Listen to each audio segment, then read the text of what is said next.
Bé, bon dia a tothom. En primer lloc vull agrair als organitzadors d'aquest simposi internacional sobre drets lingüístics i cohesió socials en societats prolingües el fet que ens hagin convidat a estar en aquesta primera sessió ja de caràcter més acadèmic, i vull agrair en la persona de Rafael Ribó, el síndic de Catalunya, el defensor de les persones, així com a Maria Jesús Larios i també al senyor Fraser per la seva intervenció. Aquest agraïment és també felicitació per l'encert del tema que en aquest any 2014, amb aquest tricentenari, té especialment importància de fer una reflexió de caràcter històric, un relat que serà per la persona que farà la ponència, un relat de caràcter històrico-jurídic de les vicissituds dels usos de la llengua catalana, al qual també s'hi ha referit el conseller Mascarell, i en aquest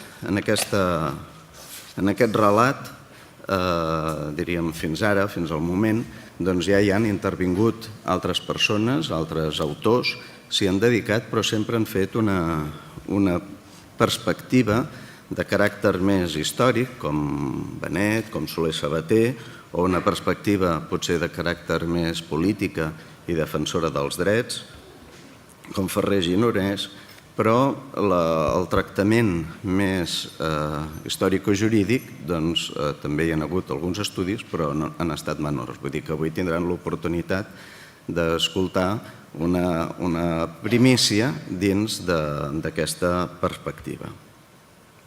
El tractament del tema, suposo, no en vam parlar fa molts dies, però suposo que no ha canviat amb l'orientació, ha de partir, lògicament, d'un llistat que pot ser ardu en el sentit de tots els despropòsits que han anat realitzant-se, han anat aplicant-se amb una sèrie de normes de caràcter prohibitiu i normes de diferent pelatge, lleis, reglaments, i que han tingut precedents també abans de 1714, sobretot en el que és l'àmbit territorial de la llengua catalana. També en aquest relat hi haurà uns reviscolaments parcials que han donat a la llengua catalana, han donat alguna possibilitat. De totes maneres, aquest relat, aquest llistat, per dir-ho així, de greuges, per recollir una paraula que ens és bastant comuna, no només pel síndic, sinó també per la història de Catalunya, ha entrat en tota una sèrie de matèries, en una sèrie d'àmbits molt ampli, amb temes importantíssims com l'ensenyament, com l'administració, com les sentències, els litigis judicials, els actes notarials, però també altres temes que no dic que siguin menors, però són més curiosos, com les prohibicions en el teatre, en les làpides foranàries, en els telegrames, en les pregàries a l'església, en la retolació, en els noms oficials, la toponímia, l'antroponímia. Per tant, tenim un ventall molt ampli de normativa o d'actes administratius en els quals el fet que la llengua es caracteritzi com un dels seus elements principals, el ser un vehicle de comunicació, fa que precisament toqui o afecti aquest ampli ventall de possibilitats, aquest ampli ventall de llocs en els quals la llengua s'expressa, fins i tot, si em permeten la broma, també en el cinema mut. De fet, el que farem o el que parlarem serà una mena de crònica d'aquesta pèrdua a partir de 1714 del valor d'ús, aquestes limitacions, aquestes prohibicions. Potser és excessiu en aquell moment parlar d'oficialitat, però en tot cas aquesta pèrdua de valor d'ús és paral·lela a la pèrdua de poder polític del que han estat els parlants de la llengua catalana i que ha anat en tot aquest procés també paral·lel amb una sèrie de fases històriques bastant importants de desenvolupament de l'Estat i que han tingut una incidència especial, a més del fet, diríem, particular o peculiar de la llengua catalana. El tema, doncs, el desenvolupament de l'Estat absolut que desplega, que fa evolucionar una burocràcia que s'expressa en una determinada llengua, el fet que l'Estat liberal després pren com a model un ciutadà que parla també una llengua i evita o discrimina qualsevol altra diferència o singularitat, l'estat social, finalment, que penetra en molts àmbits de la vida i, per tant, també extén aquest model d'una única llengua que no és la llengua pròpia de Catalunya. Bé, tot això, naturalment, és a mode d'introducció. El ponent parlarà del que voldrà. Espero haver posat algunes qüestions sobre la taula i, en tot cas, diríem, el fet que la conferència es digui de la pèrdua de l'oficialitat del català, el reconeixement constitucional parcial, 1714-1779, em fa acabar d'alguna manera amb aquest 1778, aprovació de la Constitució, 1979, aprovació de l'Estatut d'Autonomia. En aquests dos elements hi ha la Constitució, també s'ha de dir que no va posar en peu d'igualtat el català amb les altres llengües que es parlaven a l'estat espanyol en aquell moment. L'Estatut d'Autonomia, malgrat per mort de la pròpia Constitució, per remissió constitucional, havia de donar contingut a l'oficialitat, doncs sembla ser que no té prou garantida la seva eficàcia, donada, ara hi ha un fet actual del 2010, la sentència del Tribunal Constitucional sobre l'Estatut, però bé, en tot cas, jo diria que només volia posar alguns punts perquè pogués el ponent pivotar o evitar en la seva conferència. El conferenciant és Antoni Milian Massana, és doctor en dret, catedràtic d'universitat, de la Universitat Autònoma de Barcelona, de dret administratiu, és expert en dret lingüístic des de fa molts anys. Podríem dir que a Catalunya, i no només a Catalunya, és un dels fundadors d'aquesta línia del dret lingüístic i ha treballat amb diversos temes relacionant moltes vegades dret i llengua, però també altres aspectes de la seva especialitat del dret administratiu.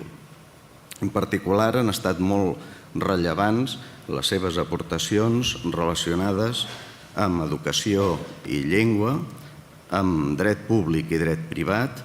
Darrerament ha fet una publicació importantíssima sobre la igualtat de les llengües a les institucions de la Unió Europea, mite o realitat, i ha participat en diversos col·loquis internacionals com aquest. També ha format part del comitè científic de Rapport Euromosaic i coneix bé el sistema lingüístic canadenc, belga i suís, on ha realitzat diverses estades de recerca. Des de 2002 dirigeix la revista Llengua i Dret, de la que ja en formava part abans, i des de 2007 coordina un seminari anual de l'Institut d'Estudis Autonòmics sobre dret lingüístic. Bé, per la meva part, res més, i dono la paraula al conferenciant perquè faci en uns aproximadament 60 minuts el que és el desenvolupament de la seva ponència. Moltes gràcies, senyor Jaume Bernet. Il·lustríssim síndic de Greuges, directora general de Política Lingüística. Permetin-me, senyores i senyors, permetin-me que iniciï agraint al síndic de Greuges, el senyor Rafael Ribó, al comissari lingüístic federal del Canadà, senyor Fraser, pel fet d'haver-me convidat a participar en aquest simposi i que agraeixi també a totes les persones que l'han fet possible, persones que treballen amb el síndic, Maria Jesús Larios, Gemma Serret i tantes altres persones que podríem citar aquí, tots aquells que han fet possible aquest seminari. Bé, com ja s'ha dit en la presentació i consta en el programa, a mi em correspon parlar-los de 300 anys, és a dir, 3 segles. I la veritat és que quan em van convidar a fer aquesta intervenció, que vaig acceptar molt gustosament, després vaig pensar que havia estat, per part meva, una mica temerari, perquè en 45 minuts o una hora, com ara ha dit el moderador, de què disposo, em sembla que són 45 minuts, doncs realment és difícil poder parlar d'un període tan extens. Per tant, em disculparan que jo me'n limiti només a assenyalar alguns episodis, algunes circumstàncies, algunes normes d'aquest període i realment n'hauré de deixar moltes coses que en tot cas a la publicació de les actes del simposi algunes ja apareixeran allà i a més perquè ja són qüestions que també en part, com ha dit el moderador, doncs algunes ja també han hagut bibliografia sobre aquestes qüestions, cosa que a mi també m'ha facilitat la feina que seria, si no, ingent. Per exemple, ha seguit el llibre de Ferrer i Gironès sobre la persecució política de la llengua catalana o de Josep Benet, Catalunya sota el règim franquista. També hi ha, evidentment, altres obres, però sé que serien les pioneres i a la vegada encara jo crec que són potser les més compartes. Bé, doncs no m'entretinc més, atès que tinc aquesta tasca àrdua d'aquest període tan llarg, i començo l'exposició. Va ser la matinada de l'11 de setembre de 1714 quan les tropes de Felip V, ajudades per les tropes franceses, assaltaren iniciant l'assalt de Barcelona. La ciutat havia sofert un setge de més d'un any i aleshores les tropes entraren i l'endemà, el 12 de setembre, Barcelona capitulava. D'aquesta manera, pràcticament es posava fi a la Guerra de Successió, de tal manera que només quedava un bastió, que era Cardona, que al cap de 5 dies també va haver de capitular. Bé, el que havia estat, juntament amb altres 3 estats de la Corona d'Aragó, una presa de posició decidida a Catalunya a favor de l'arxiduc Carles d'Àustria, com bé vostès coneixen, molts de vostès, en el conflicte armat per la successió a la corona espanyola, esdevenia finalment una derrota militar. Les conseqüències, com veurem, seran funestes i les lleis, els costums, les constitucions, els drets i les llibertats de Catalunya quedaven a mercè dels vencedors.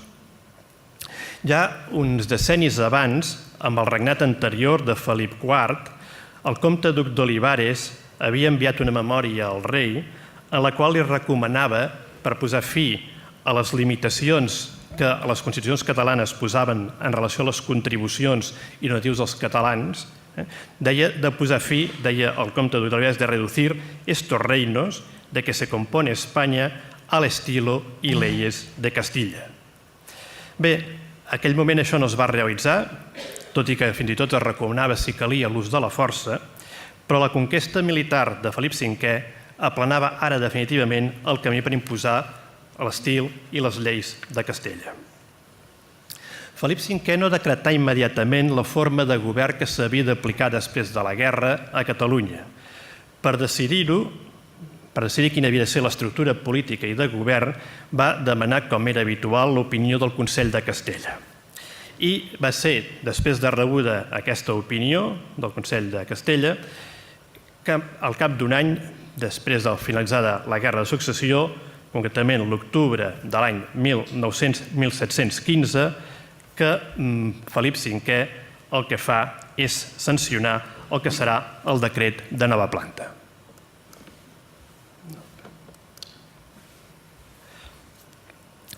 Bé, aquest decret de nova planta el que implicava era la pèrdua de les institucions polítiques i judicials de Catalunya, que eren substituïdes per les institucions típicament castellanes, i tan sols quedaven dempeus com a institucions típicament catalanes el Col·legi de Notaris de Barcelona i el Consolat de Mar. I també això es va respectar, que eren les institucions de dret privat catalanes. Tot el demés quedava abolit i quedava substituït per normes forànies a Catalunya. Pel que fa al tema idiomàtic, que és el que realment ens ocupa aquí, Aquest Reial Decret de nova planta era molt escuet, era molt senzill en la seva formulació, només contenia una norma que deia el següent, deia que les causes de l'audiència se substanciaran en llengua castellana. L'audiència era la institució que es va en aquell moment constituir, que coneixia i heredava institucions anteriors, que coneixia dels assumptes judicials, civils i criminals, i deia que s'haurien de substanciar les causes en llengua castellana. Però no només coneixia de temes jurídics i judicials, sinó que també era l'òrgan de govern de Catalunya. Per tant, aquesta substitució del català, que era la llengua que s'havia utilitzat habitualment a les institucions catalanes pel castellà, no només era en l'àmbit judicial, sinó que també era en l'àmbit governatiu i, diríem, administratiu. I, a més, encara que el Real Cèdula, amb el decret de nova planta, només esmenta l'aspecte de la Real Audiència, és a dir, el nivell més alt, aquesta disposició es va propagar també al que eren els tribunals inferiors, a les curies inferiors. Per tant, podem dir que es va suplantar el català com a llengua en l'àmbit, avui diríem, oficial, en les activitats oficials, perquè tota l'activitat fos feta en castellà i encara residualment en llatí, perquè el llatí encara perdurava i encara moltes sentències es feien en llatí. Bé, quan es va dictar el decret de nova planta, de fet, com he dit, el rei havia demanat l'opinió, la consulta del Consell de Castella. I si mirem aquesta consulta, el que es diu en aquesta consulta, veurem que realment això és el que es recomanava. I, de fet, hi havia, és interessant, un vot particular de 7 consellers que tota manera feien una excepció, proposaven una excepció que després el decret no va recollir. I que l'excepció consistia en, com deia textualment, en los demás tribunales inferiores se permita por ahora el uso de la catalana hasta que los escribanos se vayan instruyendo en la lengua castellana. Eren conscients que aquesta imposició del castellà, substituint el català, seria realment una tasca molt difícil perquè la gran majoria de la població no comprenia el castellà i només parlava i només sabia la llengua catalana. En aquest vot particular també és interessant de ressaltar que, com que deien que això seria temporal, això que proposaven, que realment no va passar després del text, que això havia de ser temporal, aleshores, clar, s'havia de fer un esforç perquè la població arribés a conèixer el castellà. I per això també proposaven que en el decret de nova planta s'introduís, cosa que no es va fer, el següent, mandando al mismo tiempo que en todas las escuelas de primeras letras y de gramática no se permitan libros impresos en la lengua catalana, ni escribir ni hablar en ella dentro de las escuelas, y especialmente aprendan la doctrina cristiana en nuestra lengua, que por estos y otros medios suaves se irá haciendo común en el Principado. Això, dic, no va reeixir, però sí que 50 anys més tard, com veurem, Carles III va dictar una Real Cèdula en què obligava a que tota l'escolarització fos en llengua castellana. Si mirem encara la consulta del Consell de Castella, hi ha un informe previ de Josep Patiño en el qual s'expliquen alguns dels motius pels quals s'imposa el castellà. I és una motivació, jo diria, que encara substitueix, encara moderna, amb aquells que tenen reticència als requisits de coneixement de la llengua catalana per ocupar llocs públics de Catalunya. Perquè deia el següent, deia es tracta d'evitar que els servidors públics de fora de Catalunya hagin d'aprendre el català. Como antes todo lo judicial se actuaba en lengua catalana, se escriba en adelante en idioma castellano-latín, como ya así la Real Junta lo practica, pues se logrará la inteligencia de cualesquiera jueces españoles sin haber de estudiar en lo inusitado de la lengua de este país. Bé, com que es tractava d'assolir una substitució lingüística, que tota la població catalanoparlant fos castellanoparlant, i era evident que amb aquesta reformulació tan breu del decret de nova planta no n'hi hauria prou, aleshores es va dictar l'any 1717 una instrucció secreta que anava adreçada als corregidors. Instrucció secreta que anava adreçada als corregidors, que seria els òrgans, diguem-ne, fonamentals dintre de l'estructura territorial de Catalunya, d'encunyament castellà, perquè aquí hi havia els veguers i els veguers eren substituïts pels corregidors. I aleshores aquesta instrucció es lliurava a la presa de posició dels corregidors, perquè era secreta, i deia el següent, emanava que li recomanava al corregidor pondrá el mayor cuidado, això ja és conegut perquè s'ha dit moltes vegades, pondrá el mayor cuidado en introducir la lengua castellana, a cuyo fin dará las providencias más templadas y disimuladas para que se consiga el efecto sin que se note el cuidado. Bé, tot això també reflecteix en que la majoria de la població de Catalunya era catalanoparlant. I la posada en marxa d'aquest decret de nova planta va suscitar dificultats, perquè realment la població no podia moltes vegades aplicar-lo perquè desconeixia el castellà. Com a exemple, els citaré un escrit que fa el secretari de l'Audiència en el veguer de la Cerdanya, perquè encara aquí no havien posat el corregidor. Aquest veguer de la Cerdanya havia escrit en català, havia enviat documentació escrita en català a l'Audiència i l'Audiència li diu que se ha extrañado de la novedad de venir la dicha información en idioma catalán, quedando vuestra merced prevenido que lo que se ha de remitir y ver en esta Real Audiencia debía venir en español. Per exemple, una altra circumstància que coneixem és a la Bisbal, 6 anys més tard, l'any 23, en què el corregidor de Girona, aquí ja tenim el corregidor, doncs censura que en l'Ajuntament els regidors de la Bisbal utilitzen el català i envien documentació en català. I els diu: mando a los magníficos regidores de la Villa de la Bisbal de mandar las declaraciones, resoluciones, actos y demás comunicados en la lengua castellana. De lo contrario, pueden resultar graves perjuicios y de ser mal ejemplo a otros pueblos y villas de esta provincia que ya lo van acatando para el más pronto y puntual cumplimiento del Real Servicio. Bé, podríem posar alguns altres exemples, però no els vull fatigar. I en tot cas, el que vull comentar és una altra disposició que contenia el decret de nova planta que no feia menció directament de la qüestió lingüística, però que indirectament va afectar sobre el tema de l'ús de les llengües. Un dels privilegis que hi havia a les constitucions catalanes era el que es deia el privilegi d'estrangeria i que consistia en que els càrrecs i oficis públics de Catalunya havien de ser coberts per persones naturals de Catalunya, originàries de Catalunya. Bé, el rei, en el decret de nova planta, aboleix aquest privilegi en els termes següents: han de cesar las prohibiciones de extranjería porque mi real intención es que en mis reinos las dignidades y honores se confían recíprocamente a mis vasallos por el mérito y no por el nacimiento en una u otra provincia de ellos. Avui podríem fins i tot subscriure que aquesta és, diguem-ne, una formulació moderna d'una igualtat d'oportunitats i que els càrrecs vinguin nomenats no per dignitats, sinó pel mèrit. El que passa és que a la pràctica no hi havia mèrits ni oposicions en aquella època, sinó que a la pràctica va ser que molts càrrecs dels antics regnes de la Corona d'Aragó van ser ocupats per persones provinents de fora de l'antic regne de la Corona d'Aragó i, en canvi, molts pocs càrrecs de fora van ser ocupats per persones que fossin originàries de la Corona d'Aragó. Justament, en protesta d'aquesta gran desigualtat i desproporcionalitat en el nomenament, hi ha un memorial de greuges del 1760 que ja en època, quan es corona Carles III, doncs els diputats de la ciutat de Barcelona, de Saragossa, de Palma i de València li envien un memorial en el qual repassen una sèrie de queixes que tenen a fer. No tracten el tema lingüístic de forma directa, però sí que critiquen el tema d'aquesta gran desproporció en els nomenaments. Fan un repàs dels càrrecs i els nomenaments i realment és una cosa absolutament desproporcionada.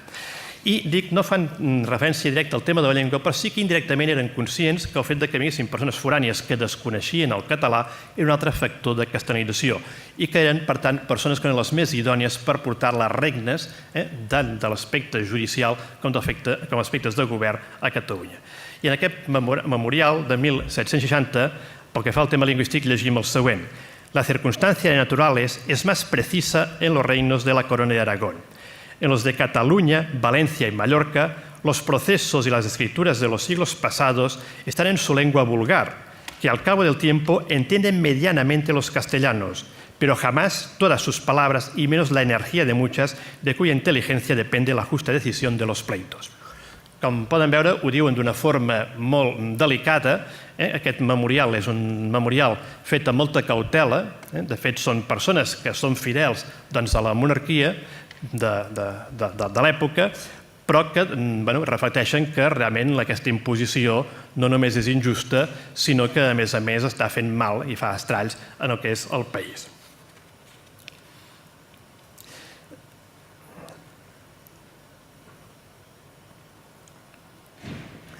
Bé, de l'època de Felip V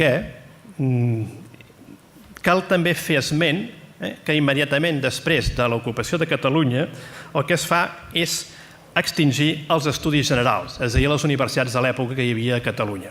Això s'havia discutit s'introduint el decret de nova planta, no s'introduint el decret de nova planta, però sí que es feia una legislació paral·lela sobre aquesta qüestió. S'extingeixen els estudis generals i el que es fa és fundar una universitat, una única universitat a Catalunya, que és la Universitat, com segur que molts de vostès ja coneixen, de Cervera, la qual aquesta fundació es fa al maig del 1717. De la Universitat de Cervera, el que ens interessa recordar és que se li atorga el privilegi de tenir l'exclusiva d'imprimir els llibres escolars de Catalunya. És a dir, per tant, se li dona el monopoli, en termes més actuals, de la publicació de llibres escolars, d'imprimir llibres escolars a Catalunya. Impressió que s'havia de fer previ informe del claustre de la universitat i aprovació del Consell de Castella. Al cap de ben poc, de 3 anys, el Consell de Castella aprova un llistat de títols que es podien imprimir i cal dir que en aquest llistat hi ha llibres en castellà, però també hi ha llibres en català, com aquest que tenen aquí dalt. Els llegeixo un fragment de l'autorització que emet l'any 21, el 1721, el Consell de Castella, i diu que poden editar, per exemple, Antonio de Nebrija, castellano y catalán, Suma de tiempos en catalán y castellano, Torrella, que és el que tenen aquí en la pantalla, en aquest cas és en català que tenen a la pantalla, en castellano i catalán, con comento i sinel, i així encara algunes altres obres, i l'any 30 es va afegir una que era molt típica a les escoles catalanes, que era el Pelegrí, que també diu que es pot editar en català. Bé, per tant, això no entrebancar, en principi, de forma greu, el fet que s'utilitzés el català a les escoles catalanes. De tota manera, sí que el fet que tingués aquest monopoli a la Universitat de Cervera provocava el fet que els tiratges a vegades eren curts i que, per tant, no s'arribava a tenir suficients llibres. No és estrany que en aquesta època els impressors, que d'altra banda el gremi estaven pipat amb la disposició real perquè això els impedia fer venda d'uns llibres que tenien una bona demanda, doncs a vegades faran tiratges de llibres, que avui en diríem clandestins, que no tenen peu d'impremta o no tenen any d'edició, fan modificacions tipogràfiques o encara el reediten amb la data inicial, anterior a la privativa de la Universitat de Cervera, i d'aquesta manera hi ha encara en el mercat un nombre no menyspreable d'obres en català escolars. Per exemple, puc esmentar una certa picaresca a vegades, hi ha una obra, per exemple, de Francesc Ifern, que és compendi breu de les 4 regles generals de l'aritmètica i que és una obra escolar, però com que a les regles d'aritmètica les interessa conèixer els comerciants, etc., ell en el seu pròleg s'esforça a dir que anava dirigit als qui no tenen conveniència de mestres. I aquesta obra va ser distribuïda com a obra que no era escolar. Hi ha també una altra obra molt coneguda per vostès, que és l'obra de Baldiri Reixac, aquesta Instruccions en ciència de minyons. Aquesta es va editar fora de Cervera perquè sí cal dir que la privativa era pels llibres escolars, però en canvi quedaven exempts de la privativa, d'aquest monopoli, els llibres que anessin estrictament dirigits als mestres. Bé, passo ja al regnat de Carles III, el 1768. Quan va començar aquest regnat hi havia l'esperança de que el nou rei faria una política lingüística diferent, d'aquí que se li enviés aquell memoràndum del 1760 que abans he esmentat, però això no fou així. Ja el 1768 dicta una reial cèdula en la que es confirma l'ús del castellà en l'audiència i en tot el que és l'activitat judicial i de govern a Catalunya, però ara, a més, incorpora la prohibició de l'ús del català en l'àmbit escolar. Allò que havíem proposat i que no havia reeixit en un vot particular 7 consellers del Consell de Castella quan es va preparar el decret de nova planta, ara s'incorpora finalment. Y diu aquesta Real Cédula: finalmente mando que la enseñanza de primeras letras, latinidad y retórica se haga en lengua castellana generalmente, donde quiera que no se practique, cuidando de su cumplimiento las audiencias y justicias respectivas, recomendándose también por mi consejo a los diocesanos, universidades y superiores regulares para su exacta observancia y diligencia en extender el idioma general de la nación para su mayor armonía y enlace recíprocos. Bé, jo d'aquí destacaria unes quantes qüestions. Primer, que s'imposa el castellà en l'àmbit com a llengua exclusiva en l'àmbit educatiu a Catalunya, També va això dirigit a altres zones del territori estatal que es parlaven altres llengües, és a dir, no només a Catalunya, sinó tot el que és l'àrea de parla catalana, o com és a Galícia o com és el País Basc. I aquí em refereixo, parlo només de Catalunya, però les disposicions moltes eren generals. I dic que vull destacar, per exemple, que hi ha una recomanació a los diocesanos i cal dir que realment les escoles religioses d'aquella època van ser sol·lícites al compliment d'aquesta reial cèdula, com indicaré tot seguit. I després està destacat també que es tracta d'extender l'idioma general de la nació, que hi ha un concepte ja d'una nació, una llengua, es comença a dibuixar aquesta idea, para su mayor armonía y enlace recíproco. Bé, deia que hi ha aquest element sol·lícit de que les ordes religioses de seguida s'adhereixen a l'aplicació, a aquesta recomanació que es fa. Per exemple, els puc esmentar el fet que al cap de pocs dies el provincial dels escolapis urgeix a que s'apliqui la reial cèdula a les seves escoles. O, per exemple, el Pla General d'Educació de l'any 72 de l'Escola dels Jesuïtes de Cordelles, l'Escola de Nobles de Cordelles, on llegim les primeres letres deben comprender el leer y escribir únicamente en espanyol i latí. Això és de l'any 72, és a dir, 4 anys després d'haver-se dictat la reial cèdula. O, per exemple, el Seminari Col·legi Episcopal de Barcelona, que en aquella època hi havia Josep Climent com a bisbe de Barcelona i que, quan es fa el nou Pla d'Estudis de 1770, també atorga al castellà una posició preeminent. I en aquest sentit, ja que he parlat i per això he esmentat de forma expressa Josep Climent, per exemple, en aquest moment, el 1769, edita un catecisme peculiar, perquè és un catecisme que recull unes sentències de les Sagrades Escriptures, llibre que es diu Sentencias sacadas de las Sagradas Escrituras, que és un llibre que està escrit en una banda del llibre en català i l'altra banda en castellà. I és el mateix Josep Climent qui mana d'editar uns rudimentos de la gramàtica castellana que s'editen el 1770, que és una obra que explica la gramàtica castellana amb doble columna en català i castellà, quan posa sobretot exemples, i altres parts només està en castellà, i que anava adreçada als alumnes del Col·legi Episcopal, on hem vist que es deia que s'ensenyaria fonamentalment en castellà. Aquestes obres, algú ha dit que eren una voluntat de resistència, de mantenir encara la presència de la llengua catalana, però sembla que no és ben bé així, sinó que eren unes obres per facilitar la transició del català cap al castellà. Els que no sabien el castellà, d'aquesta manera el català es feia de falca per arribar al coneixement del castellà.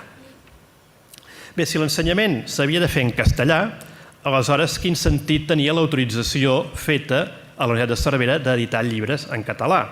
I, precisament, no tardà en fer-se efectiu que el Consell de Castella obliga a la Universitat de Cervera a vendre, si és que vol vendre, els llibres editats i els impresos editats en català en un període de 2 anys, passats els quals no puede venderlos de esta especie. Aquesta espècie vol dir redactats en català. I l'any 1773, després d'una queixa que sobre això havia format la Universitat de Cervera, resulta que se li envia una ordre amb una carta que diu: «Mandamos se guarde a esta universidad la privativa de imprimir los libros, entendiéndose la impresión solamente en castellano y latín, pero no en catalán». És a dir, queda prohibit l'edició de llibres escolars en català a Catalunya. Bé, hi hagueren algunes edicions, cal dir-ho, que les feia l'Església a través de simples autoritzacions eclesiàstiques. D'aquesta Reial Cèdula vull destacar un aspecte, i és la seva exposició de motius, perquè la Reial Cèdula no només contenia aquests elements que els he explicat, sinó que també tenia mesures destinades a uniformitzar els arancels judicials, la moneda, per tal de facilitar també el cobrament d'aquests tributs. I aleshores, com és que hi havia tota aquesta barreja de regulacions, uniformització, homogeneïtzació de la moneda, del país, etc.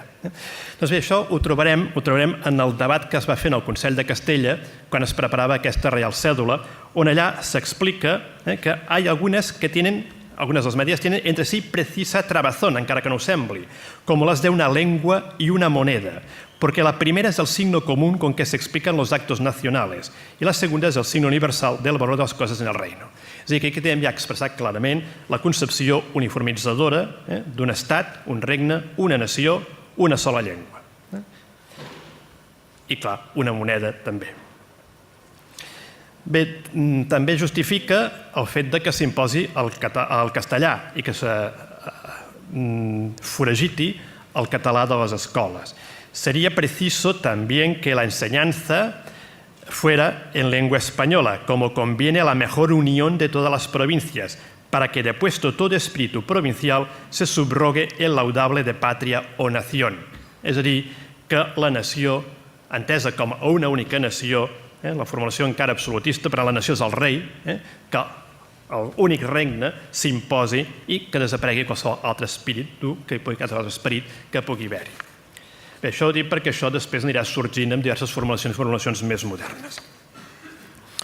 Bé, hi ha altres disposicions, no m'hi entretinc, perquè haig d'explicar-los encara de molts períodes i pràcticament només he recorregut un segle.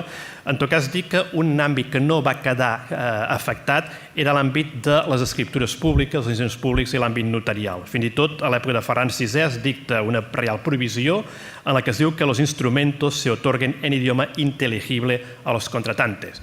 Com que en català eren intel·ligibles, podien seguir fent en català. Recapitulant aquest primer període, podríem dir que durant el segle XVIII no existia una oposició o una alternativa articulades contra la política lingüística de la monarquia. Durant els primers decennis el país estava atuït, exhaust per la guerra soferta i per la repressió subsegüents. Els nous governants, fidels a Felip V, s'oposen lògicament a la política del monarca. Ja amb Carles III assistim a una revifada econòmica, es denuncien greuges, com hem dit abans amb aquell memorial, però de fet els sectors dominants de la societat catalana han optat ja pel castellà. En les seves activitats i realitzacions professionals i socials, tots ells saben la llengua catalana però utilitzen el castellà. És un sector molt petit, és un sector molt monetari, un percentatge molt petit. De fet, el gruix de la població, el gran gruix de la població, desconeix el castellà i només coneix el català. Aquest sector més, diguem, el que serien les esferes més altes del país, des del punt de vista econòmic, d'influència de noblesa, aristocràcia, que ha optat pel castellà, creu que el castellà és la llengua de la cultura, de la ciència i del progrés. I de fet a vegades ho justifiquen dient que el castellà ja compta amb una acadèmia, compta amb una normativa lingüística que no té la llengua catalana, a la qual li retreuen que cada vegada està més dispersa en què és la seva formulació. Bé, dic això perquè en aquell moment no hi va haver una reacció. De fet, en aquella època, tot i que la majoria de la població era de parla catalana, en aquella època era habitual que els sectors cultes abandonessin la seva pròpia llengua. Ho explica, per exemple, un sociolingüista canadenc, William Francis Mackay, que la idea de fidelitat lingüística prové del segle XIX, no prové encara d'aquesta època, i que era habitual que els canvis de llengua. I posa exemples que era habitual que escriptors anglesos escrivissin en francès. En aquella època, perquè el francès era una llengua de prestigi internacional. I això només crea escàndol ja en el segle XIX, quan, per exemple, Oscar Wilde escrigué el seu Salomé en llengua francesa, tot i ser la seva parla l'anglesa. I resulta que en l'interval que va del 18 al 19, els romàntics havien descobert en la llengua nacional una ànima. Bé, aquí encara no havíem descobert aquesta ànima. Aquesta ànima es descobrirà a partir de començaments mitjans del segle XIX. I això després ja miraré de tornar-hi una mica més endavant. Començant ja pel segle XIX, del primer 50 anys del segle XIX i resumint i sintetitzant molt, només vull destacar dos episodis, el de la Guerra del Francès i el de les Corts de Cadis. El de la Guerra del Francès, perquè en aquest període hi ha uns breus mesos en què el català recobra la seva funció de llengua oficial. Els francesos que ocupen Catalunya, per tal de fer que la població catalana s'adhereixi a la causa francesa, el que fan és editar el diari oficial d'aquella època, el diari de Barcelona, a doble columna en català i en francès. Es dicten uns decrets que annexionen Catalunya a l'imperi francès. Clar, França discuteix que ha d'aplicar el Codi Civil i altres codis napoleònics a Catalunya, amb quina llengua han d'estar aquests codis. Aquests codis ja existia alguna versió en llengua castellana, però a una comissió de juristes discuteixen si s'ha de fer en català o no. La comissió de juristes dictamina a favor del castellà i diuen, entre altres raons, les dificultats de l'idioma català, que no té normativa, allò que deia abans, són classes cultes, gent de l'àmbit jurídic, que ells ja havien adoptat pel castellà la seva vida i la seva activitat. Però finalment s'imposa el català, sobretot a través de l'opinió de Tomàs Puig, president del Tribunal d'Apel·lació, que sempre havia estat defensant que els ocupants francesos utilitzen la llengua catalana. Es feu aquesta traducció del Codi Civil francès al català, tot a veure, se sap que es feu, per documentació que consta, però no se'n coneix, no s'han vist de tota manera exemplars. De les Corts de Cadis simplement vull dir que és un moment en què es constitueix Espanya com a nació única en la formulació liberal i més moderna, nació espanyola com a reunió de tots els espanyols de ambos hemisferios, diu la Constitució de Cadis, però aquí el que vull assenyalar és que el tema de la llengua pràcticament no surt.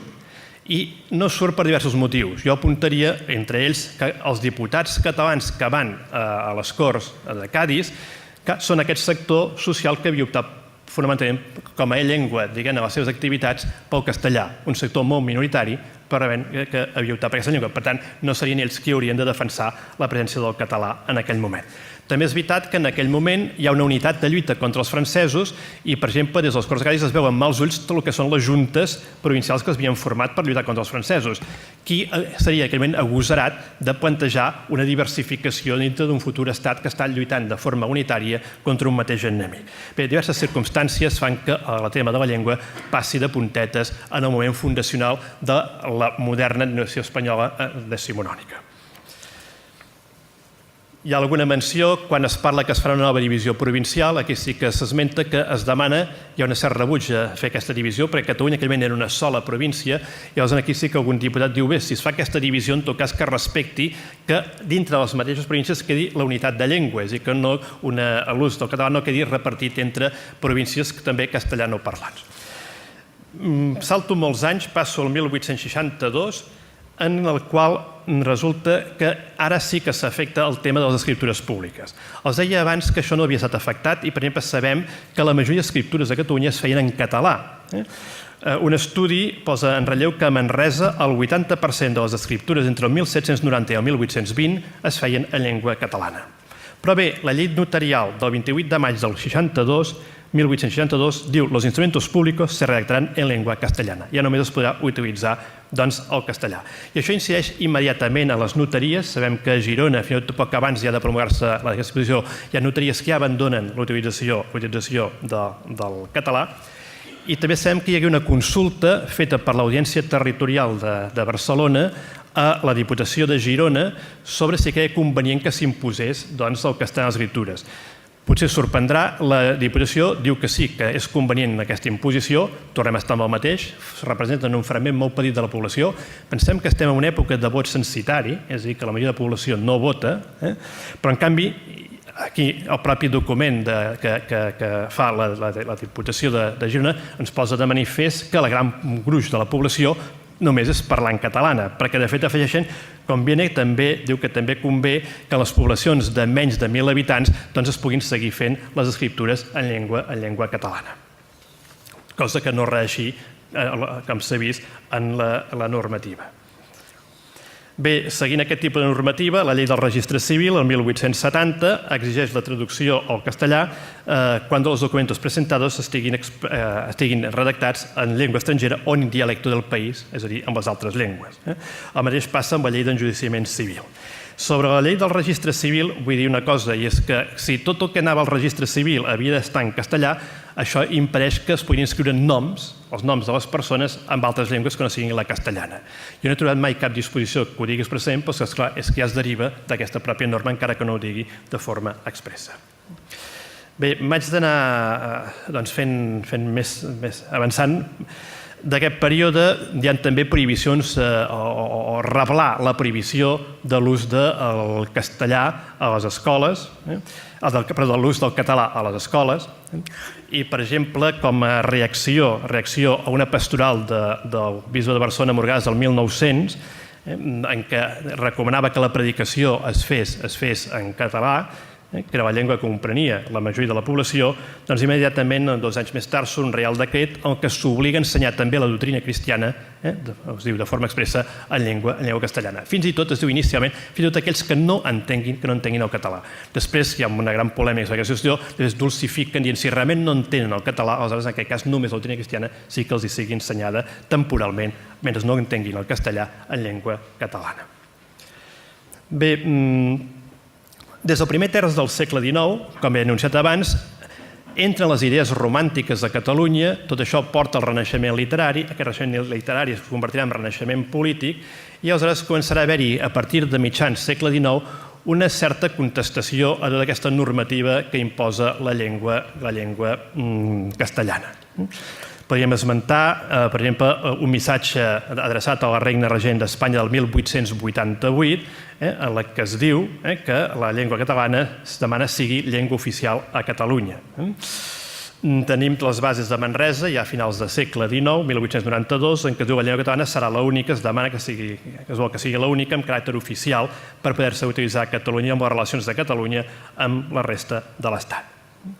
És curiós aquest fervor a favor de la llengua catalana i per tant, d'aquesta pluralitat lingüística espanyola no la trobem, en canvi, en cap dels documents federals de caràcter jurídic de l'època. I a la mateixa Constitució Federal de la República Espanyola, el projecte que es havia elaborat el 1873, tampoc no hi ha cap esment del tema de la llengua. Bé, què ha passat? Doncs que, clar, el sufragi s'ha anat extenent. Ara ja són capes populars de la població que també participen de la vida política i això anirà fent també una gran transformació en l'àmbit de la reivindicació lingüística. Pensem, és el 1890 que ja s'aplicarà el sufragi universal, això sí, masculí, perquè el femení no arribarà fins bastant més tard. Però hi ha un sufragi universal, almenys per una part de la població, la masculina, i això fa que entrin altres capes de la població. Bé, això crearà que aquest regionalisme, aquest nacionalisme, aquest catalanisme tindrà entrada a les institucions del país, a la Diputació de Barcelona, i per tant aquestes institucions començaran a fer servir la llengua catalana. En l'àmbit local no hi havia una prohibició expressa, i per tant la prohibició expressa ells l'utilitzaran. I això es tolerarà. Hi haurà una tolerància en aquest ús de la llengua catalana en els expedients, en els usos orals. Per exemple, quan es crea l'Escola de Funcionaris, la Diputació, a l'any 12, ja estem al 1912, doncs s'estableix que el català és la llengua oficial de l'escola i amb aquesta llengua es fan els cursos de l'escola. S'arriba a la Mancomunitat, de la qual justament aquest any celebrem el centenari de la seva Constitució, i la Mancomunitat també utilitzarà de forma habitual la llengua catalana. I és més, fins i tot la Mancomunitat demanarà de forma oficial que es reconegui el català llengua oficial a Catalunya. I això es fa, sobretot l'any 1916, en resposta a un comunicat de la Real Acadèmia Espanyola en la que es deia, la Real Acadèmia Espanyola es queixava de l'ús del català a les institucions públiques. Y es que la queixa es fundamentaba en que, sustituyendo o suplantando nuestra hermosa lengua con idiomas o dialectos que se hablan en la intimidad del hogar o en las relaciones individuales, diu, el verbo este, el de la pàtria com nació no inteligible, és el castellano. És a dir, que diu, les altres llengües del català ha de ser només per la intimitat de l'hogar. Això potser els sonarà també d'algú que deia que parlava també el català a la intimitat de la llar. És evident que les llengües no han nascut per ser fragmentades i parlades només isoladament en les llars. Les llengües pertanyen a un poble que es va crear aquesta llengua com a comunicació, però en canvi resulta que la Real Acadèmia Espanyola diu que no, que aquestes han de quedar només refugiades en l'àmbit familiar. Aquest ús del català a les institucions, tolerat, és motiu, crea alguns conflictes, i, per exemple, un d'aquests conflictes és que el fiscal que havia de defensar a la Diputació de Barcelona en un afer diu jo no la defenso perquè, com que està en català i no tinc l'obligació de conèixer-lo, doncs em nego a defensar la Diputació. Bé, justament per això es portarà en el Senat i al Congrés un debat per part de la Lliga Regionalista. En aquest debat el que es demana és, i es votarà en el Congrés finalment, que el català sigui una llengua present a totes les institucions públiques, administracions, corporacions, i que l'ensenyament es pugui fer en català. Això, votat en el Congrés, va donar un resultat que eren 120 vots en contra i només 13 vots a favor. És a dir, que es nega des del Congrés, la cambra de màxima representació espanyola, que el català pugui tenir usos oficials a Catalunya. I aquí s'hi barreja el tema de la nació. Perquè aquestes coses poden ser relativament familiars. Per exemple, hi ha un diputat que diu «Como yo creo que no sois una nación, no se puede hablar del idioma oficial catalán como una consecuencia obligada de la nacionalidad». Bé, davant d'aquesta situació d'atzucac, des de la Mancomunitat es prepara un projecte d'estatut d'autonomia que es portarà l'any 20 en el Congrés per ser discutit. Paral·lelament, el govern espanyol porta un projecte que és només d'àmbit de descentralització política. La veritat és que no hi hagué entesa, ni un ni l'altre va arribar a reeixir. I aleshores el que succeirà és que davant d'aquest atzucac hi ha un moment de crisi econòmica, de lluita de classes, els fracassos a les guerres del Marroc, desintegració de l'oligarquia. La qüestió catalana és una qüestió més d'aquesta crisi. Tot això portarà a la dictadura de Primo de Rivera. La dictadura de Primo de Rivera, és que no tinc pràcticament temps, però de fet alguns de vostès ja ho coneixeran, hi ha una persecució ferotge a tot el que sigui l'ús de la llengua catalana. Es posen sancions molt elevades, per exemple de fins a 25.000 pessetes, quan de fet el propi estatut provincial que havia fet Primo de Rivera, la màxima sanció d'aquella època era 1.000 pessetes, però en matèria lingüística arriben a 25.000. I si no es pagava, això portava a l'arrestaments substitutoris i que podies anar a la presó com a conseqüència de l'ús de la llengua catalana quan en aquella circumstància no estigués regulat, no estigués permès aquest ús. Hi ha qüestions relativament greus, com destitucions de la Junta del Col·legi d'Advocats, etc. Perquè vegin l'obsessió, per exemple, hi ha una circular o ordre en què es demana a les delegacions generals d'un monopoli de l'època, que era un monopoli de la fàbrica de llumins, només hi havia un monopoli de tabacs, aquella també de la fàbrica de llumins, i a les capsetes de llumins, per obtenir més ingressos, hi havia anuncis. Doncs bé, es demana la retirada, s'obliga a la retirada de qualsevol capseta que estigui en els estancs en què a l'anunci hi hagi alguna expressió que no sigui en llengua castellana. Bé, la dictadura dura uns 6 anys, passem a la Segona República, finalment es reconeix l'oficialitat del català juntament amb la llengua castellana. I això dona naturalitat i normalitat a l'ús del català. El català és llengua que s'utilitza amb normalitat a les institucions catalanes, s'utilitza a les administracions, a l'administració de justícia, el català s'utilitza en el registre civil, escriptures i documents públics es poden fer en català, s'exigeix el català per llocs públics, per exemple, és mèrit preferent per als jutges que venen a Catalunya, els fiscals han de conèixer, han d'acreditar el coneixement del català, etc. El català també s'incorpora finalment en l'àmbit de l'educació. Però és un període efímer, el de la Segona República, de tal manera que, com saben, l'any 36, el juliol del 36, s'inicia un enfrontament, la Guerra Civil, i finalment guanya el bàndol que s'havia revoltat, i aquest bàndol es revolta contra la República per diversos motius. Uns per la política econòmica avançada que fa la República, es revolta per acabar amb les idees comunistes que hi puguin predominar en aquella època, i també es revolta pel fet de la descentralització política que hi havia a Espanya, i en concretament perquè Catalunya gaudia d'autonomia. Per tant, en el pensament dels revoltats hi ha una idea molt clara, i és acabar amb tot el fet diferencial de Catalunya. I perquè vegin quines eren les intencions, el general, llavors ja generalíssim, Franco, a l'any 37, en uns corresponsals estrangers els declara el següent: en cuanto a la suerte de Cataluña, hemos de decir que esta es precisamente una de las causas fundamentales de nuestro levantamiento. Y después l'any següent dirá: España se organiza en un amplio concepto totalitario por medio de instituciones nacionales que aseguren su totalidad, su unidad y su continuidad. El carácter de cada región será respetado, pero sin perjuicio para la unidad nacional, que la queremos absoluta, con una sola lengua, el castellano, y una sola personalitat, l'espanyola. I aquesta personalitat espanyola serà la castellana, com de fet ja havia anunciat l'any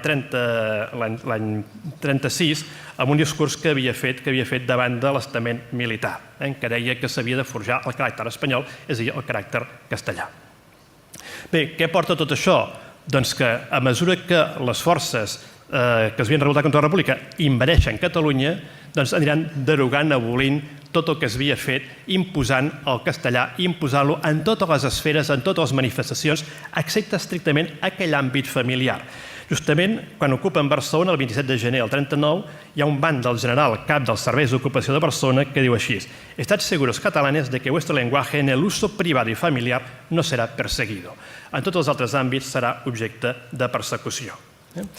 Bé, no tinc massa temps aquí de posar aquest període, però, per exemple, hi ha una ordre l'any 38 en la que s'anul·len totes les inscripcions de noms que estiguin fetes amb noms que no siguin en castellà, i especialment noms que ells consideren, fins a l'exposició de motius, diu el següent.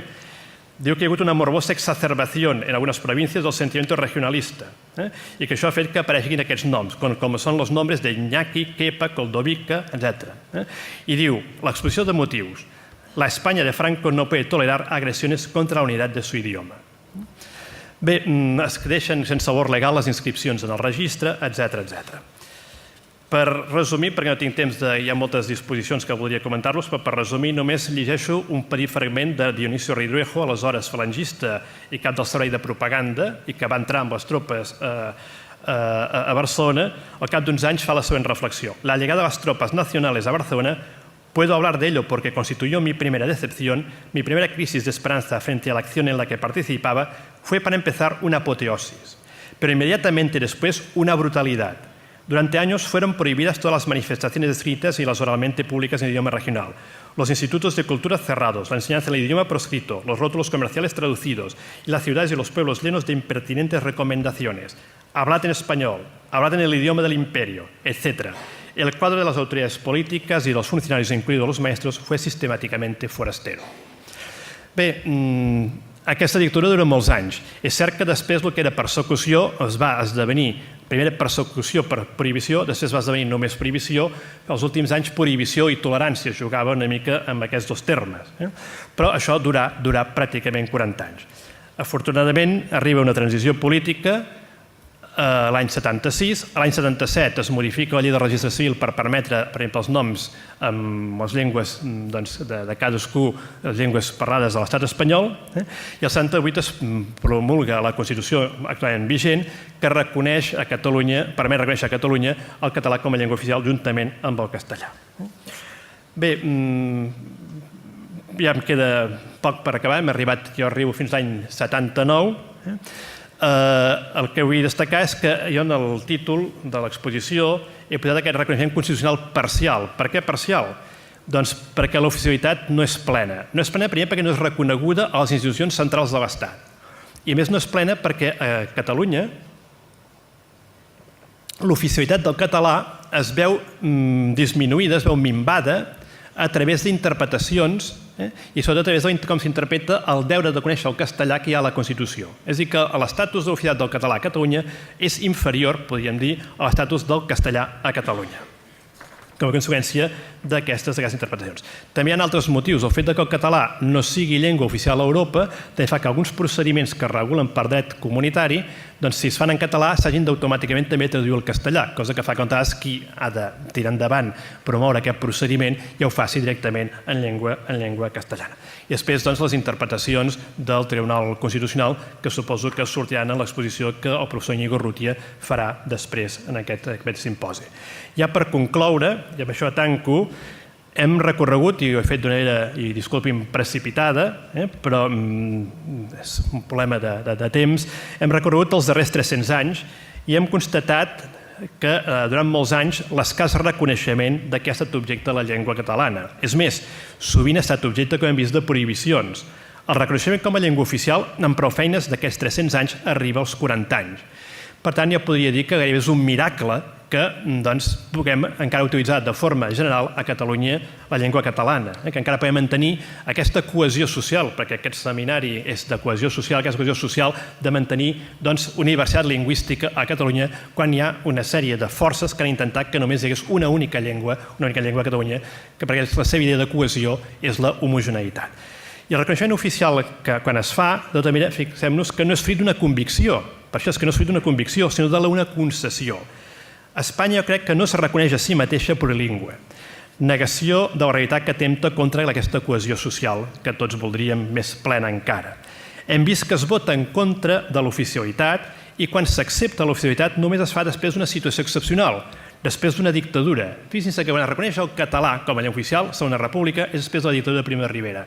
Quan es reconeix el català, llengua oficial a Catalunya, l'any 78, és després d'una dictadura. Res estrany, doncs, que avui dia, una vegada reconeguda l'oficialitat, se la vulgui buidar, com està passant darrerament. Aquesta és la realitat que està desenvolupant-se a partir de les sentències, sobretot 31/2010. Els juristes havien pensat que la Constitució espanyola del 78 era fins i tot més protectora que la Constitució de la Segona República. Això per diversos motius, no he tingut temps de comentar els textos, però si vostès llegeixen els dos textos ho veuran. Tal com estan redactada, realment dona més garanties a la Constitució del 78 que no pas la Constitució de la Segona República. I això ho veiem especialment perquè hi ha un aparat tercer que diu que la riqueza de les distintes modalitats lingüístiques d'Espanya serà un patrimoni cultural objecte d'especial respecte i protecció. Però bé, resulta que aquest paràgraf de la Constitució del 78, que no hi havia la Constitució republicana de l'any 31, és justament un paràgraf que el Tribunal Constitucional espanyol se n'oblida, que no l'esmenta pràcticament mai. I amb totes les darreres sentències en les quals ha intentat rebaixar l'oficialitat del català, mai ha esmentat aquest precepte, que jo crec que és fonamental. Tenim una oficialitat disminuïda i parcial. Per això, en el títol de la meva intervenció, com us deia, doncs ha fet constar reconeixement constitucional parcial. Hi ha moltes maneres de disminuir l'oficialitat. No només és possible buidant-ne una part del contingut, una part dels seus efectes jurídics, sinó que també és possible reduint-ne en radi d'acció. És a dir, reduir les institucions en què s'apliquin, en què es pugui utilitzar el català.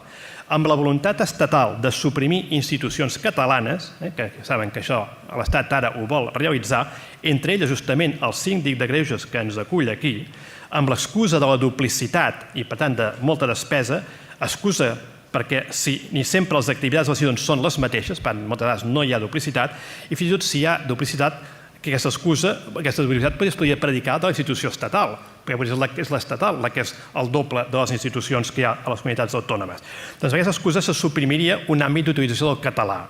O és que algú creu que la institució estatal que substitueixi utilitzarà amb normalitat i naturalitat el català quan l'administració perifèrica de l'Estat de Catalunya no garanteix en nombrosos serveis l'ús de la llengua catalana? Difícilment pot haver-hi cohesió social estatal si la majoria de l'Estat nega la realitat plurilingüe. I jo em demano, per exemple, què fan entitats que va crear l'Estat en data relativament recent, el Consejo de las Lenguas Oficiales en la Administración General del Estado o bé la Oficina de Lenguas Oficiales. Per exemple, la primera sabem que només s'ha reunit 2 vegades. Què pot realment realitzar una institució que reuneix 2 vegades? Ja que tenim convidats d'institucions estrangeres, jo els recomanaria que examinessin, per exemple, la tasca del Comissionat de les Llengües Oficials del Canadà. Fan estudis, reflexions, publiquen, vagin al seu web i veuran com aquí aquest comissionat no només tutela l'anglès, sinó que tutela el francès i també vigila també les altres minories. Bé, ja m'he llegat excessivament i és un altre ponent, el doctor, com he dit, Íñigo Urrutia, a qui li pertoca parlar de la regulació i la situació actuals. Res més, doncs, i moltes gràcies per la seva atenció.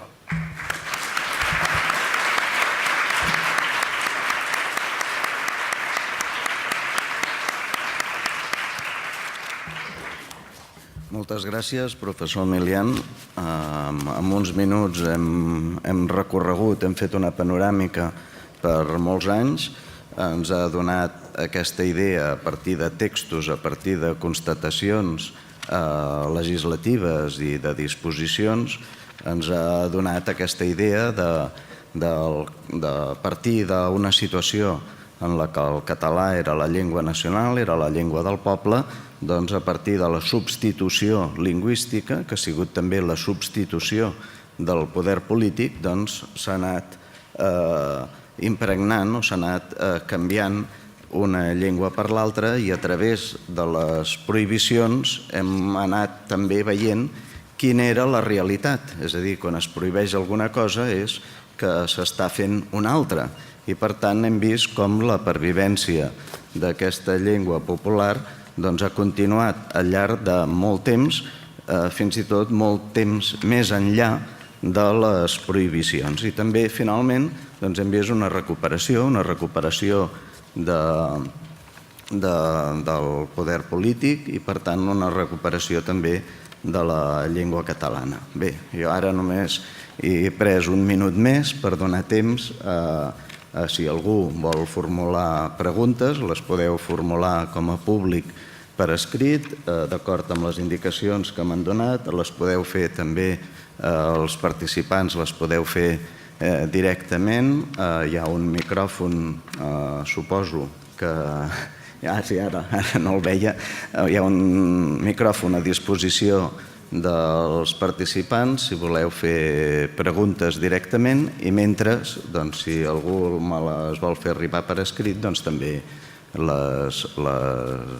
les direm perquè el ponent pugui respondre. Molt bé, Isidor Marí. Isidor Marí, de l'Institut d'Estudis Catalans. No és ben bé una pregunta, sinó una matisació perquè aquesta visió tan ràpida que ha donat el professor Milian, que ha estat molt correcta, ha fet segurament que no comentés un aspecte que jo crec que té el seu interès. A la representació de 1760 dels diputats de les ciutats de la Corona d'Aragó, el rei Carles III, hi ha alguna referència, d'una banda, a la necessitat que, igual com el cos humà té parts diferents i per això funciona bé, que es mantinguin unes diferències en l'organització del regne perquè també funcioni bé. Però respecte a la llengua hi ha un comentari que és que si els indis d'Amèrica a l'Església se'ls busca pastors que els expliquin la doctrina cristiana en una llengua que ells comprenguin, com és possible que dins del Regne d'Espanya això no succeeixi? I és una queixa que es repeteix a les Corts de Cadis. Precisament per això ho sé, perquè un diputat de la meva terra, d'Eivissa, Josep Ribes, es va queixar del mateix, que a causa de la supressió del privilegi d'estrangeria la gent no podia entendre els capellans que els predicaven. És a dir, que alguna referència a les dificultats lingüístiques ignorades pels poders sí que existeix encara a les Corts de Cadis. Si vols fer algun comentari.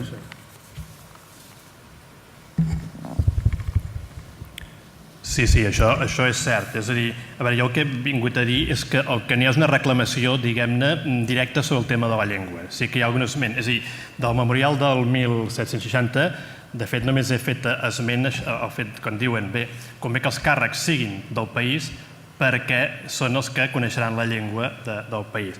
Però també és veritat que després quan es parla... Perquè el memorial no només, el tema dels càrrecs no només era per càrrecs polítics o de l'administració, sinó també eren càrrecs de dignitats eclesiàstiques, perquè la monarquia tenia incidència en els nomenaments eclesiàstics. Llavors també el tema lingüístic, en quant a nomenament de càrrecs, també en el memorial del 1760 realment també surt el tema dels eclesiàstics. Aquí no n'he parlat per ja no extendre'm, però realment surt això, jo ho tinc aquí recollit, per exemple, doncs diu... Hi ha un moment que diuen... En las Indias, es lo que ahora expresabas, ¿no? En las Indias, cuyos naturales, según se dice, no son capaces del ministerio eclesiástico, los párrocos deben entender y hablar la lengua de sus feligreses. Y han de ser los lavadores catalanes y valencianos de peor condición que los indios, això que tu deies, no? I després posa coses com és que posarem un traductor quan la senyora vagi a confessar-se amb el capellà, és a dir, que això surt, perquè surt tangencialment, és a dir, no és una reivindicació directa com passarà al segle XIX i per això he fet el salt. I la qüestió de Càries també és veritat el que tu dius. Jo només he fet esment, al final ho he recuperat perquè veia que passava massa de pressa, quan amb la divisió provincial, dic que aquí surt perquè diuen, bé, quan es faci la divisió provincial, que els catalans no la volien que es fes, almenys que es respectin fronteres lingüístiques, que les fronteres lingüístiques es respectin. Cosa que no va passar amb la zona després de la divisió provincial de la Franja d'Aragó. I no només això, sinó també surt, hi ha un moment que surt, el fet aquest que deies que les llengües s'han de tenir en compte, el tema aquest d'un coneixement, la predicació, etc. I aleshores surt la qüestió següent que diu, però clar, si hem de reconèixer llengües, és que hem de reconèixer moltes, perquè surten totes les llengües d'Amèrica Llatina.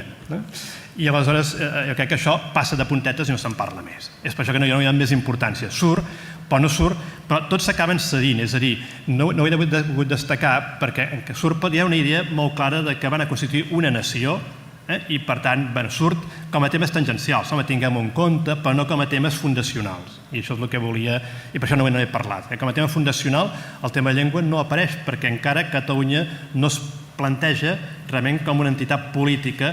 Sí que també es recorda, en les constitucions de Càries, també es recorda en el memorial aquest, que hi havia hagut un sistema anterior a la nova planta de lleis pròpies, en el qual, a vegades es diu, eren beneficioses, caldria recuperar-ho. Els absolutistes que estan als Corts de Càries, que van al retorn del rei en forma absolutista, també diuen i apliquem els aspectes moderadors de la legislació anterior a la nova planta. És a dir, que això surt, però no surt en termes, diguem-ne, de constitució d'una nació formada per, diguem-ne, una heterogeneïtat de territoris. És en aquest sentit que per això m'ho he saltat de manera, però està molt bé que ho heu recordat perquè, clar, doncs no ho he comentat. Hola, soc Sí, Eva Pons. Eva Pons de la Universitat de Barcelona. També un matís, un afegit, perquè haver d'explicar tantes coses en poc temps. Hi ha una interpretació ara de que el règim lingüístic espanyol, és a dir, la primera vegada en què s'estableix l'oficialitat d'una llengua a la Constitució, que és la Constitució de 1931, s'estableix l'oficialitat de la llengua castellana justament com a reacció a les demandes d'oficialitat del català. És a dir, que el concepte d'oficialitat lingüística d'alguna manera sorgeix a Catalunya, des de la Renaixença, com una demanda de reconeixement de l'oficialitat, del reconeixement del català, i que el fet que es declari oficial el castellà per primer cop en una Constitució del 31, d'alguna manera és com una reacció, com una manera potser de frenar aquesta reivindicació catalana i de garantir un estatus al castellà a la Constitució, que és l'única llengua que la Constitució es declara oficial. Només és una interpretació, a veure, que li suggereix, és a dir, i també ell ha esmentat, però clar, amb la rapidesa, que de fet la Constitució del 1931, que és aquesta primera que reconeix l'oficialitat, és el model de la Constitució actual, espanyola, del 1978, que també va amb aquesta idea de garantir un estatus al castellà i permetre també l'oficialització d'altres llengües, però més com una possibilitat. Un matís, només si vol, si li sembla. Sí, tot això és cert i podríem afegir-hi més coses perquè dic que he d'anar saltant i passant de puntetes, però sobre això jo potser faria un matís del matís, diguem-ne, que és el següent. És a dir, sí que és veritat que, clar, a la mesura que s'ha de reconèixer el català, clar, hem de dir alguna cosa del castellà. Per tant, en aquest sentit, l'impuls de l'oficialitat del català, ni que sigui territorialment limitada, porta a demanar l'oficialitat del castellà. Però és que cap a finals de la dictadura de Primo de Rivera, Primo de Rivera crea una Assemblea Nacional, que era un òrgan, diguem-ne, que no era decisori, sinó que era un òrgan deliberant, perquè en aquell moment les Corts estaven suspeses, és una mena de Corts però només deliberants, i se'ls encarrega que preparen un projecte de Constitució. I l'any 29, és a dir, 2 anys abans de la proclamació, un any abans que caigui la dictadura de Primo de Rivera i que es proclami la República, en aquest avantprojecte de Constitució ja apareix el tema del castellà com a llengua oficial. Hi ha un precepte article que diu «El idioma oficial de la nación española es el castellano». I aleshores, justament, tornarà a aparèixer la idea una nació, una llengua. I llavors diu, i això en una nació Espanya constituïda, diu, en estado políticamente unitario. En estado políticamente unitario, que no és ni federal ni integral com serà la Segona República, en estado unitario. És a dir que, però clar, això també és una reacció segurament a les demandes catalanes com tu ja apuntaves, les demandes anteriors. És a dir, no, farem una Constitució, estat unitari, s'acaben les centralitzacions fins i tot administratives i aleshores el que farem és una única nació i un únic idioma. Bé, el síndic. Amb el permís del chairman, del moderador, I invite all my foreign colleagues to raise any questions about this long history we just heard. Però 2 preguntes pel ponent. La primera, al cavall del que s'està dient ara. Com a quan és normal que una Constitució reconegui una llengua oficial? O sigui, sobta a vegades a observadors estrangers que hi hagi d'haver un reconeixement a l'alt nivell de la Constitució, la llengua de l'Estat és X o Z. I en aquest sentit, la segona pregunta és, això que es va fer ja a partir de la Segona República, i que, com ha dit la senyora Pons, com està motivat, en la Segona República es coneix algun conflicte petit que sigui que s'eleva al Tribunal de Garanties Constitucionals per al tema de llengua?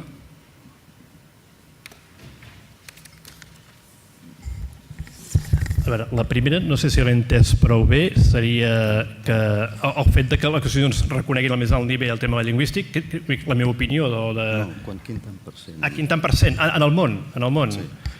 En aquests moments no tinc aquí dades, això ho havia tratat fa anys i com que més això ha anat evolucionant, el que sí que puc dir és que a mesura que han anat apareguent nous estats sol posar-se al més alt nivell de les constitucions regulacions del tema lingüístic i la primera que sol posar-se és definir com a llengua oficial o com a llengua nacional.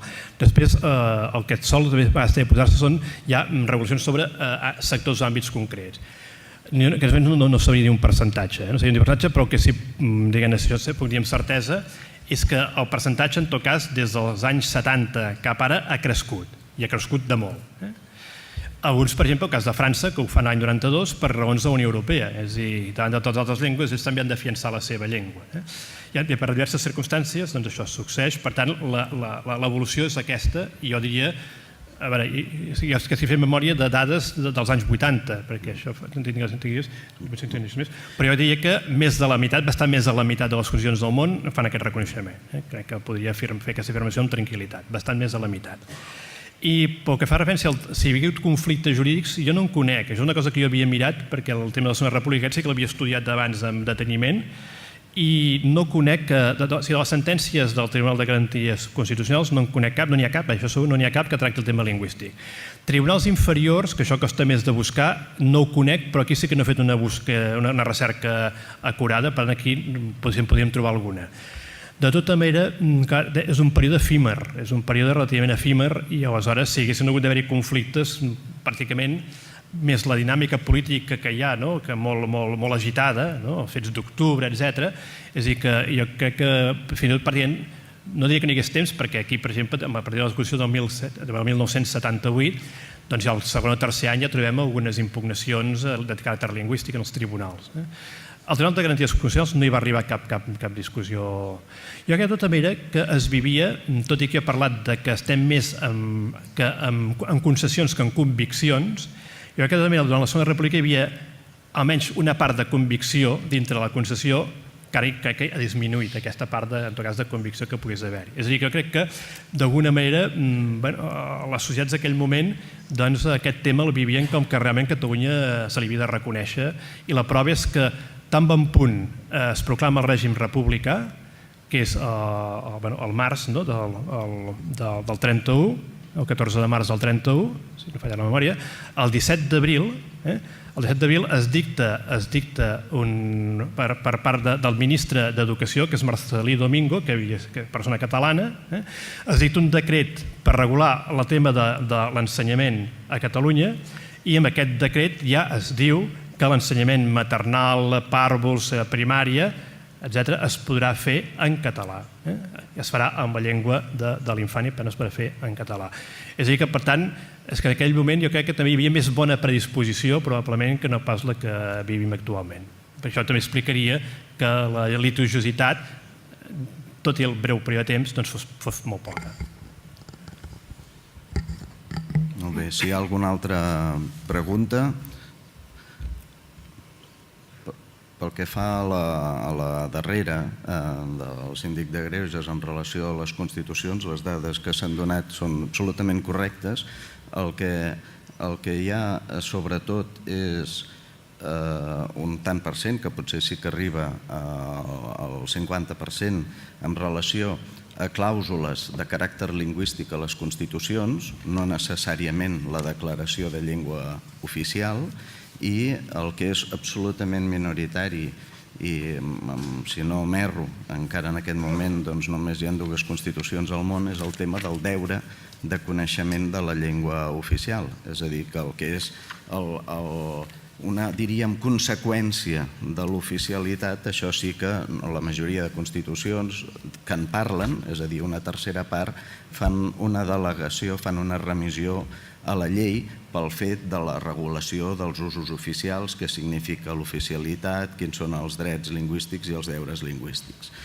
Bé, només ho feia per donar una mica de temps, per si algú més dels participants volen fer alguna pregunta directa, especialment els que ens visiten des de fora i poden conèixer menys la nostra realitat. Bé, doncs si no hi ha cap més pregunta, tenim ara uns 8 minuts encara per arribar al que és el moment de la pausa. Ja m'han fet arribar per escrit 4 preguntes que llegiré. Algunes, la majoria, venen signades, una no, i totes tenen un element en comú, malgrat que hi ha com dos grups, dos i dos. Dues són generals, diríem, totes fan referència a la posició del castellà a Catalunya, però hi ha dos vessants. Una de caràcter general i una altra dedicada, les altres dues dedicades al tema de l'ensenyament. Jo les llegiré totes juntes, donades aquesta unitat, i al final, si vols fer una resposta conjunta per il·lustrar al públic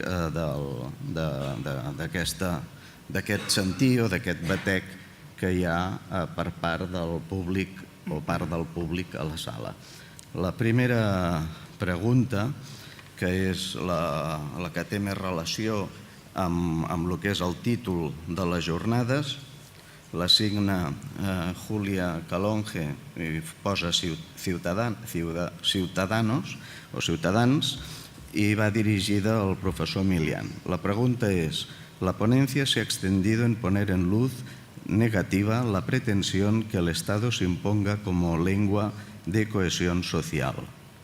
¿Por qué entonces apoya que el catalán se imponga en Cataluña como lengua de cohesión social, cuando es la lengua materna de una minoria en Catalunya? Aquesta és l'opinió d'aquesta persona. Després, la següent, també de caràcter general, és de Mercè Vilarrubias, també va dirigida al professor Milian. Com a expert, pensa que els drets lingüístics dels ciutadans que també volen utilitzar el castellà a Catalunya estan garantits? I després, si pensa que els ciutadans que també volen utilitzar el castellà a Catalunya tenen els drets garantits, si estan garantits, si està garantida la seva pretensió. I les altres dues preguntes relatives a l'ensenyament, la primera de Marita Rodríguez, diu: ¿no ha copiado la Generalitat todo lo que critica de la legislación española del siglo XVIII en materia lingüística, pero ahora imponiendo el catalán a toda la población escolar, a pesar de que el 56,7% tiene como lengua materna el castellano, como garantía de cohesión social? I la darrera pregunta, que aquesta no va signada, diu: els alumnes han de rebre l'ensenyament en una llengua que els resulti comprensible? ¿Está usted de acuerdo con la inmersión en catalán total, precoz y obligatoria para todos los niños de habla española? Bé, doncs són preguntes, totes elles, que pretenen veure quin és el grau de garantia de la llengua castellana a Catalunya, i si tens a bé de respondre conjuntament, amb això acabarem aquesta sessió i ja donarem pas a la pausa, que és una pausa cafè que farem just a continuació. Bé, sobre la primera, no sé com està formada, però jo he apuntat aquí, si jo recolzo que el català s'imposi com a llengua de cohesió social, no? Sí. Jo no recolzo res, és a dir, jo aquí he explicat, diguem-ne, vinc a explicar, jo no faig polítiques lingüístiques i per tant no ho recolzo, primera observació que vull fer.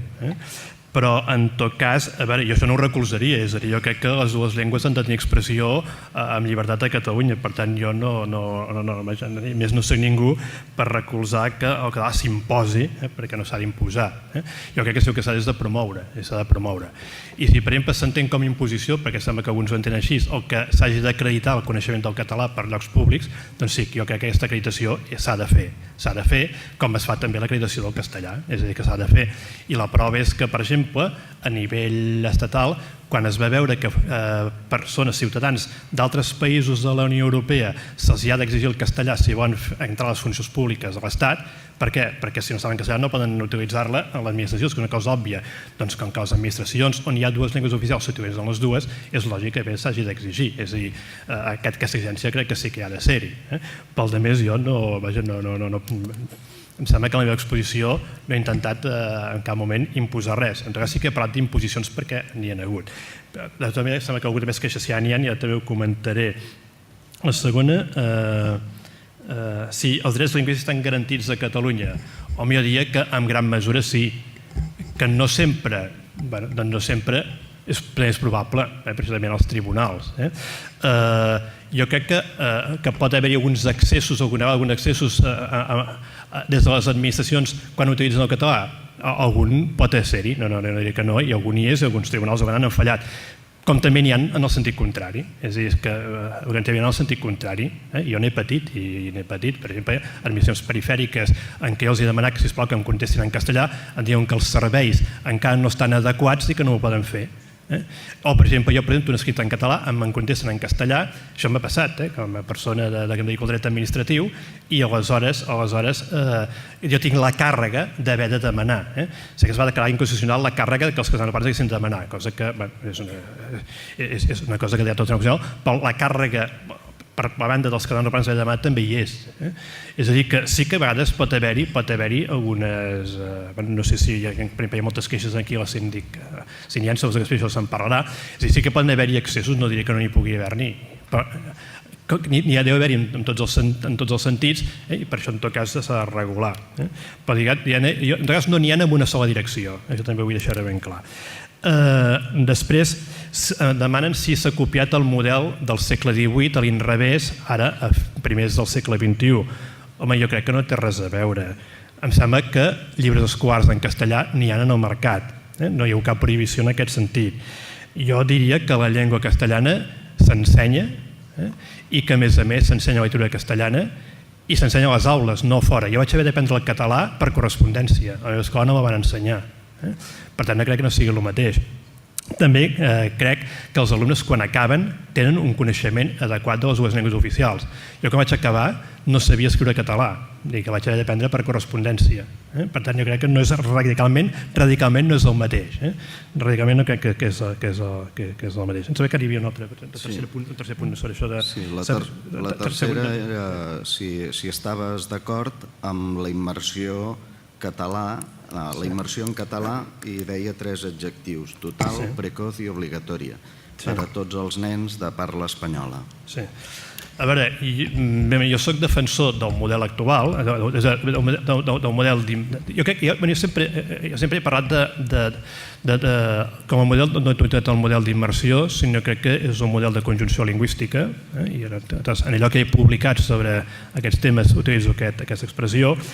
A veure, jo crec que és un model que satisfà les exigències jurídiques.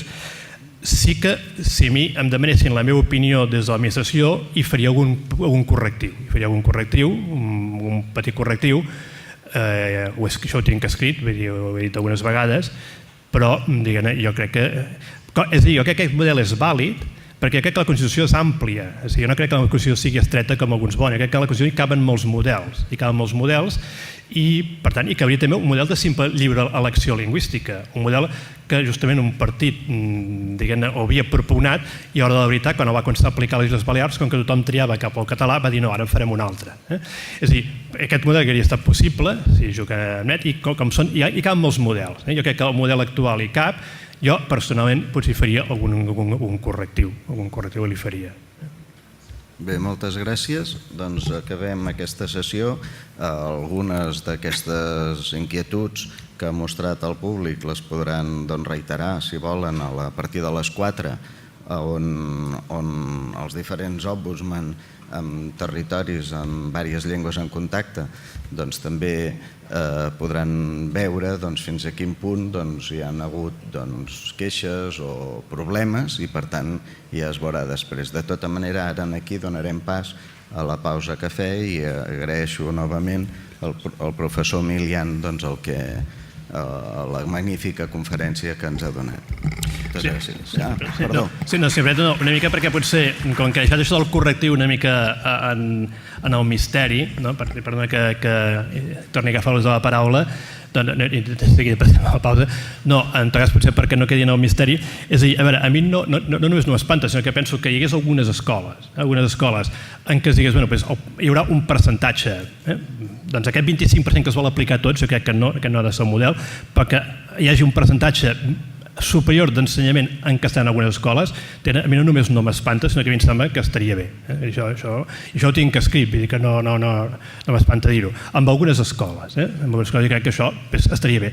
Però també penso que també està bé el model actual, és a dir, i que també està bé altres models, és a dir, que crec que és una decisió política, no és un tema jurídic aquest, és un tema que en el món jurídic la qüestió és àmplia, crec que la qüestió és àmplia. Res més. Doncs molt bé, amb aquesta postila acabem aquesta sessió i donem novament gràcies al ponent.